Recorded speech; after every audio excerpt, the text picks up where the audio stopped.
quelques pièges de la communication. En fait, se sortir de la victimisation pour être plus dans la conscientisation. Autant pour être attentif à ne pas polluer les relations et surtout aussi ne pas être en relation perverse avec soi-même. Aujourd'hui, dans cette capsule, c'est quelques éléments que nous allons aborder ensemble. Moi, Nancy Marcoux, leader en transformation intérieure depuis plus de 30 ans. En fait, je vais aborder la conscientisation dans un premier temps. La conscientisation, ce mouvement qui nous emmène à prendre conscience de nos comportements, de nos actes, de nos pensées. Aujourd'hui, on va parler de l'évitement possible de quelques pièges de l'incommunication. Et oui, quelques pièges que nous tombons régulièrement tous à l'intérieur. Un des premiers pièges est la comparaison. Et oui, c'est un piège incroyable de se comparer avec l'autre. Parfois, cette comparaison peut nous emmener dans une compétition pour performer, bien sûr, mais cette comparaison où je me dénigre et je dénigre l'autre est un des plus grands pièges de l'incommunication. Une autre façon d'éviter les pièges de la communication est également d'accepter que ce que je dis n'est pas nécessairement compris de la façon que je veux exprimer. Et aussi, ce que j'entends et je comprends n'est pas nécessairement ce que l'autre veut m'exprimer. On a la comparaison et on a d'accepter en fait qu'il y a vraiment un monde de perception entre ce que je dis et ce que l'autre peut dire et nos compréhensions. Apprendre aussi à sortir de deux grands pièges. Le piège de l'accusation. C'est ta faute, c'est ta faute. Donc, d'accuser l'autre, de mettre la responsabilité à l'autre. Et l'autre, l'auto-accusation. En fait, c'est la disqualification de soi. Je suis nul, je ne suis pas correct, oh pauvre de moi, ce qui nous emmène dans la victime. Donc, c'est deux autres grands pièges qui est important d'en prendre conscience, de voir nos mécanismes pour, en fait, dans un autre moyen qui est de s'engager dans la responsabilisation, de s'engager le plus possible, de prendre conscience de la position dans laquelle on est dans la relation et de se responsabiliser et d'aller vers l'autre avec authenticité et de surtout ne pas parler sur l'autre, mais à l'autre. Il y a une différence de parler sur l'autre et de parler à l'autre. Prenez conscience de ça. Sur l'autre, c'est que je vais vouloir m'imposer, je vais vouloir surimposer. Parler à l'autre, c'est qu'on est en relation l'un et l'autre. Également, ce qui aide beaucoup, c'est arrêter d'entretenir les on, les nous et parler de façon en je personnalisé. C'est se personnaliser, impliquez-vous. Souvent, je reprends dans mes groupes de leaders ou les groupes que j'accompagne, les gens vont dire « Oui, mais on. » Je dis « C'est qui le on? Peux-tu parler en je? Parle-moi de toi. » Nous sommes tous différents et c'est un des plus grands pièges de l'incommunication. Parler en on, parler en nous, parler pour l'autre. Ce qui amène aussi, dans ce parler pour l'autre, de ne pas s'approprier les sentiments de l'autre, de ne pas s'approprier en fait ce que l'autre éprouve. Moi, je sais ce que tu éprouves, c'est comme ça. Et non, nous sommes tous différents. Donc, ces pièges de l'incommunication, prenez-en conscience dans votre vie. Est-ce que, en fait, des fois, vous pouvez vous dire, ici j'ai un exemple que j'ai écrit, là, en relation conjugale, quand je t'entends dire, tu n'es jamais disponible pour moi. Je comprends que ce n'est pas la peine que je fasse des efforts. Je te sens toujours insatisfait, cela me met encore plus en retrait quand je t'entends dire ça. Donc, c'est aussi, tu n'es jamais disponible pour moi. Tu n'es jamais disponible pour moi. Je comprends que cela n'est pas la peine que je fasse des efforts. Je te sens toujours insatisfait. Donc, vous êtes en train de vous approprier le sentiment de l'autre. Allez valider, c'est pas une façon de communiquer sainement, d'être en relation. Donc, c'est des pièges de la communication. Et ces pièges-là, souvent, c'est parce qu'on peut se retrouver victime. Donc, il faut sortir du triangle de Karman. Allez revoir cette capsule vidéo que j'ai faite sur le triangle dramatique Karman versus le triangle dynamique. C'est sûr qu'on peut rencontrer plusieurs difficultés. T'sais, accepter d'être responsable de mon positionnement, ça peut être difficile. Mais c'est de la pratique plus vous allez le pratiquer à être responsable de votre positionnement dans une relation, plus vous allez être conscient aussi de ce que vous émettez dans la relation, de vos actes, de vos pensées, de vos défis intérieurs, de ce qui est activé. Mais plus vous allez être conscient, plus vous allez accepter. Ensuite, ce qui fait qu'on peut rencontrer des difficultés, c'est aussi qu'on veut avoir la bonne image, bien paraître. Laissez tomber ce bien paraître et laissez-vous être. OK? Laissez tomber le bon paraître pour être dans la relation. Donc, toute cette image qu'on veut garder, notre ego, garder cette posture, je dois rester, je dois surtout pas être vulnérable, je dois rester toujours fort, puissant, parfait. Briser ces chaînes du paraître pour être en relation. Lâcher prise aussi sur les bénéfices à vouloir gagner dans la relation, ou encore les bénéfices à être dans la victimisation. Et oui, parce qu'il y a des bénéfices à être dans la victimisation. Laissez ça aller. Le monde, souvent, lorsqu'on est dans la victimisation, et j'ai été longtemps là, le monde fait personne ne m'aime, je suis incompris. Laissez tomber tout cela et voyez toute la beauté qui nous entoure. Et ça, c'est vraiment des grands pièges qu'on va retrouver dans l'incommunication. Pour sortir de la victimisation, eh bien, pour la plupart d'entre nous, nous nous retrouvons, comme je vous disais dans le drame de Karman, nous nous retrouvons dans la victimisation également. Et plus que nous allons cultiver la bonne foi, la sincérité, l'estime de soi, la confiance, la foi, plus qu'on va arriver à se sortir de ce syndrome. Ce syndrome nous ramène vraiment dans des moments douloureux, désagréables, dans des douleurs, dans du négatif. Et il va se traduire souvent, ce syndrome de victimisation, par des plaintes, des reproches directs ou indirects à l'autre, l'accusation, la critique. Tout ça part aussi parce que à l'intérieur de nous, cette estime n'a pas été construite. La relation de foi avec soi-même n'est pas solide. Donc, c'est plus facile de tomber dans des relations où on va utiliser la relation abusive klaxon. Tu es, tu devrais, tu exagères. Et c'est tout le retour aussi à la culpabilisation, en laissant à l'autre croire qu'il est vraiment responsable de notre état, de notre souffrance, de notre difficulté. J'ai pris ici en note, dans une relation conjugale, on peut avoir passé de l'accusation. En fait, tu arrives toujours en retard lorsque nous avons rendez-vous. Je suis toujours celle qui attend. On peut avoir aussi l'expression de mon ressenti. Je me sens pas bien par rapport à tes retards. Cela me renvoie une image négative de moi, l'impression que je ne suis pas importante pour toi. Voyez-vous la distinction? L'accusation et l'autre, on exprime notre ressenti. Il y a vraiment une différence. Donc, le premier, on est dans l'accusation, on va être beaucoup plus dans un mode victimisation. L'autre, on va vraiment arriver à davantage exprimer comment on se sent, mais qui est beaucoup par rapport à nous. Donc, excusez, j'ai pris des exemples que je trouve intéressants aussi. Passer de la culpabilisation à l'affirmation de son propre désir qu'on peut avoir au niveau professionnel. Je vais vous lire aussi. Donc, c'est toujours à moi que vous demandez d'assurer les excusez-moi.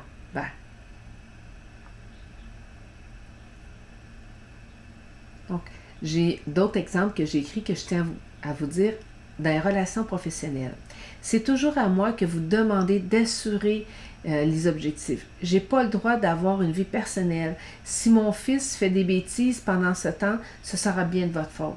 Un autre exemple au niveau professionnel que j'ai pour vous, attendez, je vais l'aller parce que je l'ai pris en note. On passe de la culpabilisation pour aller à l'affirmation de son propre désir. Okay? Parce que souvent, nos désirs qui ne sont pas comblés, on va les rejeter sur l'autre. On va accuser l'autre de ne pas combler nos propres désirs quand l'autre ne le sait même pas. Donc, si on va puis ça, c'est encore un pattern de victimisation. Okay? Donc, cet exemple, c'est toujours à moi que vous demandez d'assurer les surplus d'horaires, les overtime. En français, les temps supplémentaires. Je n'ai pas le droit d'avoir une vie personnelle. Si mon fils fait des bêtises pendant ce temps-là, ce sera bien de votre faute. Quelqu'un qui va s'affirmer, qui va mentionner son désir, va davantage dire « Je souhaite donner plus de temps à mon fils. Je vous demande d'établir un roulement dans les temps supplémentaires. » Voyez-vous la distinction? Tu viens partager ton désir. Peut-être qu'il va avoir un nom aussi, mais au moins, vous n'êtes pas tombé dans l'accusation, dans ces pièges de relation. Parce que dans cette victimisation dans laquelle on est, tu vas aller voir c'est quoi mes bénéfices d'être encore là, qu'est-ce que je vais chercher, c'est quel scénario, quand on parle de bénéfices, c'est quel scénario aussi que je peux entretenir dans mon mental. Moi, je me souviens, écoutez, j'avais des choses que je ne voulais pas voir avec toutes les violences que j'ai vécues. Et écoutez, je préférais croire que le monde ne m'aimait pas que aller en relation avec l'autre. Donc, c'est tous les scénarios que je me construisais. Donc, j'avais beaucoup de bénéfices à rester dans cette posture de victimisation. Comme ça, j'étais convaincue que personne ne m'aimait.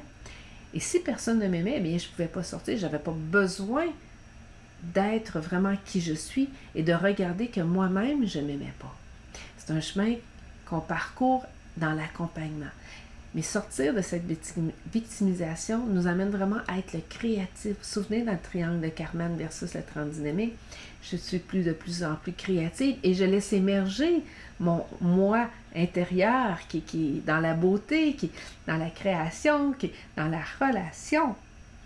Donc, allez voir à l'intérieur de vous, prenez conscience de cela. Prenez conscience de ces pièges aussi. On pourrait en parler longtemps parce qu'il y a beaucoup d'éléments qu'on pourrait revoir dans les conduites perverses envers nous-mêmes. Donc, ça, c'est un élément que je voulais vous parler aussi. Je l'ai pris en note pour ne pas l'oublier parce que je trouve que c'est important. Ces conduites perverses qu'on a envers nous-mêmes nous emmènent aussi à être dans notre schéma de victime. Et nous briment de notre relation, de notre créativité et de la relation avec l'autre. Donc, dans les conduites perverses envers soi-même, on va refuser de reconnaître et dénoncer son désir. Vous vous souvenez, dans le train de Karman, je parlais que lorsqu'on est dans cette victimisation, on ne connaît pas nos propres besoins, nos propres désirs. Donc, c'est renoncer à les reconnaître. C'est refuser aussi à les manifester, à les dire, parce qu'on est peut-être dans une peur que si on les mentionne, on va être attaqué, on va être brimé.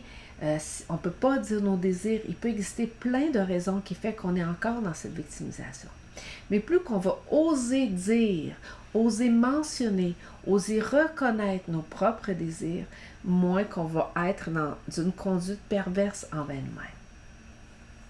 On a aussi nié les plaisirs qu'on peut voir, qu'on peut vivre dans une situation.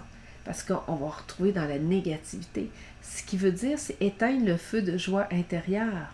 Et oui, nier ce plaisir, c'est éteindre soi-même ce feu de joie que nous pouvons vivre dans ce moment, dans cette relation, dans cette situation. Prenez conscience. Est-ce que vous avez cette conduite perverse envers vous? Est-ce que vous éteignez votre feu de joie intérieure? Prenez conscience de cela et essayez d'avoir du plaisir et de voir qu'est-ce qui vous freine dans ce plaisir. Parce que la vie, c'est sûr qu'elle n'est pas constamment une partie de plaisir. Par contre, on peut percevoir qu'est-ce qui est de la joie à l'intérieur de soi et allumer ce feu de joie que nous portons tous. Mais si vous-même, vous êtes votre éteignoir de cette joie intérieure, eh bien, vous avez une conduite perverse envers vous-même. Et oui, vous avez une conduite perverse envers vous-même. Ensuite, une autre conduite, c'est se sentir obligé de répondre à l'image, à l'opinion négative que les autres ont de nous. Hein? Je réponds à l'opinion négative que l'autre a de moi? Comment? Je comprends pas. Effectivement. C'est que des fois, on peut avoir eu des paroles répétitives. Tu es nul, tu n'as rien compris, tu n'es pas bon à l'école. Donc, c'est comme si inconsciemment, on se sent obligé de répondre, d'entretenir cette image par ses discours intérieurs, par du sabotage, par des actions. Donc, c'est tout ce schéma-là que vous allez rester à l'intérieur qui devient une conduite perverse envers vous-même aussi. Moi, j'ai déjà fait ça. Donc, je me souviens, quand j'étais à l'école, on m'avait traité de cervelle d'oiseau. C'est ça, je vivais beaucoup de choses, donc je n'étais pas toujours attentive. En plus, j'avais des difficultés d'apprentissage. J'étais une TDAH avec impulsivité. Je dis j'étais parce que j'ai travaillé tellement en maîtrise de moi, tellement mis des choses en place que toutes ces étiquettes, j'ai une autre perception de ça. Mais en fait, j'étais cette cervelle d'oiseau qui était toujours dans la lune. Et j'ai cru que j'étais pas intelligente. Donc, pour moi, aller à l'école, d'aller à des études supérieures, c'était pas possible. Jusqu'un jour où je rencontre une personne qui m'a dit, Nancy, mais tu es vraiment intelligente. Tu as quelque chose qui est là tu as une intelligence, tu as une sensibilité, tu as une vitesse d'exécution, de rapidité de compréhension que j'ai rarement vue. Et là, j'ai fait, mais ça se peut. Est-ce que ça se peut? Est-ce que ça se peut que moi, qui ai cru toute ma vie que j'étais une cervelle d'oiseau, que je ne comprenais pas les choses, que j'avais peut-être simplement une autre façon de voir, une autre façon de comprendre. Et c'est un peu ce que cette personne, puis je la remercie aujourd'hui, me fait comprendre, me fait voir d'autres perspectives que j'ai pu croire à cela. Donc, j'ai continué l'école. Et oui, j'ai continué, je suis allée à l'université, j'ai poursuivi. Et j'ai fait parfois ce doute-là en moi, mais je continue, non, je peux croire. Donc, apprends, vois. Et j'ai découvert que j'étais une personne qui avait une grande intelligence, qui avait une ouverture d'esprit, qui voyait plusieurs perceptions. Parfois, ma perception était très différente, mais elle était intelligente. Et lorsque j'ai cru ça, écoutez, je suis allée à l'université pour aller boucler 2 maîtrises, j'apprends, j'ai des connaissances, mais surtout, également, j'ai l'expérience qui va avec. Donc, c'était des conduites perverses que j'avais envers moi. Est-ce que ça vous arrive d'avoir des conduites perverses envers vous-même? Une autre, également, est de négativer, oui, des fois ma dyslexie, négativer les sentiments réels. Ce qui veut dire, on vit quelque chose et on n'ose pas reconnaître parfois le sentiment, ce qui est présent, une réussite. Moi, ça m'arrivait également avec les réussites, les succès. Donc, quand il y avait un succès, qu'il y avait une réussite, lorsque quelqu'un aussi, quelqu'un me donnait quelque chose, tout de suite à l'intérieur de moi, je me disais, j'en vaux pas la peine, c'est pas possible. Donc, je négativais le sentiment réel de joie que je vivais, de reconnaissance. C'est comme si je n'avais pas le droit. Donc, automatiquement, j'avais un système interne qui se déclenchait pour venir bloquer la joie, bloquer la reconnaissance, bloquer la vitalité, pour amener ça vers le négatif. Et ça, il faut en prendre conscience. Si vous voulez le transformer, eh bien, c'est d'en prendre conscience, de le conscientiser. Est-ce que vous avez certains de ces mécanismes? C'est des conduites perverses envers soi-même. Ce qui nous emmène à être un bourreau aussi de soi. Le bourreau de nous-mêmes. On est victime, mais on est notre propre bourreau en sabotant, en échouant des projets. Chaque fois qu'il y a un plaisir, on va comme le rendre malheureux. On va le détruire, ce plaisir. Et ça, c'est être bourreau de soi-même. Et je peux vous le dire, j'ai été longtemps. C'est sûr qu'il y en a qui vont dire « Ouais, mais tu as vécu des choses difficiles, ça a été vraiment incroyable dans ta vie. » Oui, mais j'ai aussi appris à me sortir du triangle dramatique pour aller dans le triangle dynamique, pour ne plus être ce bourreau de moi, pour ne plus tout ce qui arrive, parce que en fait, j'avais aussi, je vous raconte ça, on m'annonçait qu'il était pour arriver quelque chose d'heureux, que j'étais pour avoir, mettons, une reconnaissance dans un sport, je me souviens, eh bien, je m'arrangeais pour saboter ce moment heureux, pour ne pas être présente, pour quitter, pour ne pas être là. Des fois, dans des événements qui étaient des soirées entre amis, on voyait qu'ils étaient pour être le fun, eh bien, je m'arrangeais pour saboter ce moment heureux-là. Parce que je croyais que je n'avais pas droit à ces moments. Je croyais que c'était pas possible pour moi. Parce que j'en valais pas la peine. Eh bien, ça se fait de voir autrement. Pour ça, il faut avoir le courage et l'authenticité de se l'avouer. Le courage et l'authenticité de dire, écoute, peut-être que j'ai besoin d'accompagnement pour me guider sur ce chemin, de ne plus être mon narcissique pervers envers moi-même. Et je vous dis, ça revient beaucoup au plaisir, à la joie, parce que une des plus grandes conduites perverses, c'est la difficulté de s'autoriser le plaisir, de s'autoriser la joie, le plaisir, d'être heureux. D'oser être heureux, d'oser mettre du rire dans sa vie, d'oser s'amuser. Si la joie de vie est disparue de votre vie, allumez ce feu intérieur. Trouvez quelque chose qui va vraiment vous mettre dans cette beauté. Peut-être c'est la nature, peut-être c'est des histoires comiques, en fait peut-être une personne qui vous fait rire. Mais la plus grande conduite perverse, tant qu'à moi, c'est de ne pas éveiller notre feu de joie intérieur. est-ce que ça vous arrive de l'éteindre? Je reviens beaucoup avec ça parce que c'est tellement important. J'ai mon ami, écoute, je faisais une soirée hier avec le feu de joie, justement, avec la respiration du feu de joie, qui est vraiment, cette respiration, c'est de porter notre attention au chakra de la base, vers le coccyx. Et de là, d'inspirer comme en contractant, d'inspirer, et c'est comme si on voyait un feu intérieur qui s'active et qui passe dans ta colonne vertébrale, monter jusqu'au centre de la conscience. Et qu'on inspire.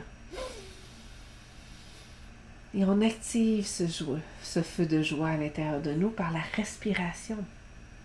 Et on l'a symbolisé en faisant feu de joie. Et pour me mettre dans le bonheur, écoutez, j'ai une amie, Anne Sarkassian, qui m'a envoyé une chanson extraordinaire d'un mantra qui, moi, quand je l'ai mis, a activé, a nourri, a alimenté ce feu de joie. Parce que c'est quelque chose qui me fait plaisir. Auparavant, je ne l'aurais pas écouté parce que j'aurais dit « Ah, c'est pas pour moi. Ah, ben elle est peut-être meilleure que moi. » Je m'aurais mis à comparer. J'aurais saboté. OK? Auparavant, je parle de plusieurs années. Mais c'est quand même ce que je faisais réellement. Par quelque chose, un cadeau d'une amie qui me donnait avec tant de beauté, je l'aurais saboté par différents mécanismes. Donc, est-ce que ça vous arrive? Est-ce que ça vous arrive de vous polluer, de polluer vos relations par tous ces mécanismes-là? Pour veiller à ne pas encombrer vos relations de vos pollutions internes, eh bien, c'est surtout aussi de ne pas entretenir des rancœurs, de ne pas entretenir de la haine, de ne pas entretenir du ressentiment, des pensées négatives dans cette relation. Parce que sinon, ça va polluer, ça va vous polluer et polluer l'autre. Donc, vraiment, de prendre soin de ne pas accumuler des déchets relationnels. Tous ces déchets qu'on peut avoir de ressentiment, de pensée envers l'autre, tous ces déchets qu'on peut ressentir.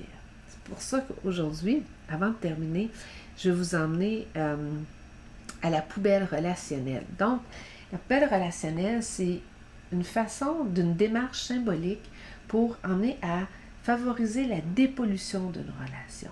Vraiment, vous imaginez, c'est très simple, vous imaginez que vous avez vraiment une poubelle à l'extérieur de vous. Vraiment une poubelle à l'extérieur de vous, une poubelle qui est aimantée, une poubelle qui est comme un aspirateur. Et vous pouvez faire ça régulièrement, que cette poubelle à l'extérieur de vous devient la poubelle relationnelle de tous les déchets, de tous les ressentiments, les hontes, les toxines. Et vous imaginez que cette poubelle aspire à l'extérieur de vous tous vos déchets intérieurs, tous vos déchets que vous avez dans la relation avec l'autre. Et oui, vous pouvez même imaginer qu'une poubelle est reliée à l'autre. Et tout ça s'en va dans la poubelle pour ne pas garder à l'intérieur de vous et pour ne pas garder dans la relation avec l'autre tous ces déchets toxiques. Prenez soin d'envoyer dans la poubelle. Vous pouvez même faire le geste symbolique. Expulsez ça dans la poubelle, qui devient un contenant qui est vraiment comme un aimant, qui va aspirer, qui va introduire dans la poubelle qui est à l'extérieur de vous. Et à la fin, cette poubelle, vous la prenez et vous l'envoyez dans le feu, dans le soleil, dans la mer, par le vent, par un des éléments de la nature, afin qu'il soit transmuté en énergie pure d'amour. En fait, c'est le principe du recyclage. Vous allez recycler pour tout ça. Vous pouvez même imaginer comme une poussière d'étoiles d'amour qui va se dissoudre partout sur la terre pour nourrir la terre. Si le symbole de la poubelle ne vous convient pas, eh bien, prenez un autre symbole pour vous. Moi, je sais que c'est très simple et ça fonctionne. Ce que vous pouvez faire aussi, lorsque vous allez en relation avec une autre personne, c'est d'ouvrir un parapluie.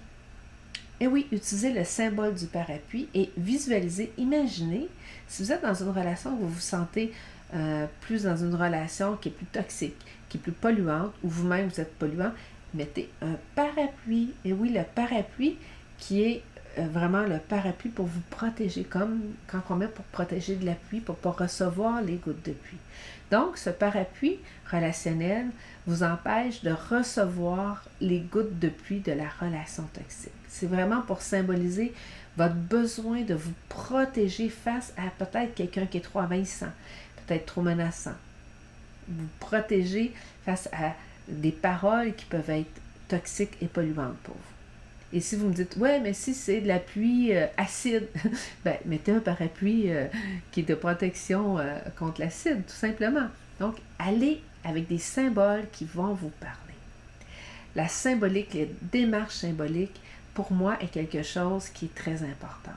Je mets un symbole sur plusieurs éléments pour m'aider, en fait, dans ma conscientisation, pour m'émanciper, afin de me syntoniser à une énergie pure à l'intérieur de moi, pour régénérer et célébrer ce qui est nouveau, qui est créatif. Donc, j'espère que cette capsule aujourd'hui vous a apporté davantage vers une conscientisation, de vous éveiller dans vos relations. Surtout, allez voir est-ce que vous êtes pervers avec vous-même. Utilisez la poubelle de déchets relationnels, le parapluie pour vous protéger. Ou, soyez créatif, inventez votre propre symbole, votre propre démarche symbolique. Donc, c'est ce que je voulais vous partager en espérant que ces petites capsules vous apportent beaucoup plus d'éclaircissement de conscience. Laissez-moi vos commentaires, partagez-moi vos perceptions, partagez-moi comment vous voyez ça vous aussi. Et quels sont, je vous mets au défi, oui, c'est un petit défi. Dites-moi quel est votre plus grande pensée, votre plus grand acte qui fait que vous êtes votre plus grand perverse envers vous-même. J'ai partagé les miens, ça serait intéressant que vous partagiez les vôtres. Vous m'écriviez et ça va me faire plaisir de vous lire et de vous répondre. Et si vous avez apprécié, bien partagez pour qu'on j'aie de plus en plus de gens qui viennent suivre ma chaîne YouTube et que je puisse continuer à vous partager plein de petits secrets, plein de petites techniques et un peu plus de moi-même. Merci.